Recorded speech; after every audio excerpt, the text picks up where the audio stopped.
nikupangie tu kikosi kwa haraka haraka. Tukisema hakuna new signing isicheze kwenye ngao ya jamii, bado una Kasali eneo la golini, na kushoto kulia una Kapombe, una Duchu. Ukienda kushoto kuna Anthony Mligo. Unakuwa hauna mashaka mpaka eneo hilo. Ukija na Nixon Kibabage, kumradhi nimemsahau, kosa kubwa hilo. Katikati hapo bado yuko Rushain, bado yuko Ismail Toure. Ukisogea dimba la chini yuko Yusuf Kagoma.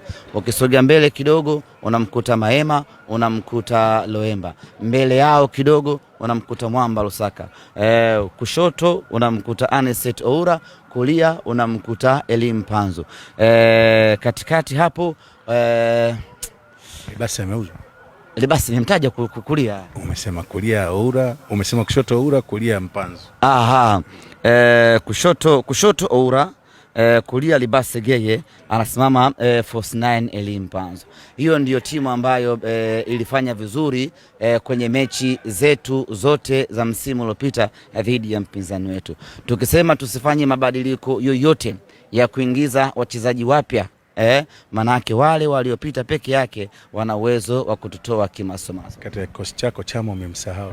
Nimemtaja pale mbele ya nani? Tutacheza 12. Maema. Kwa sababu Kagoma, Loemba, Maema, Chama anaingia.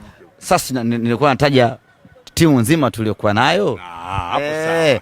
Nimewacha hapo kina Semfuko, bado tuna jeshi la kutosha kweli kweli la wokovu kwa ajili ya kwenda kuiokoa Simba Sports. Kwa hiyo kwenye upande huo sisi tunayo confidence kubwa ya kwamba tunayo timu nzuri ya kwenda kushindana.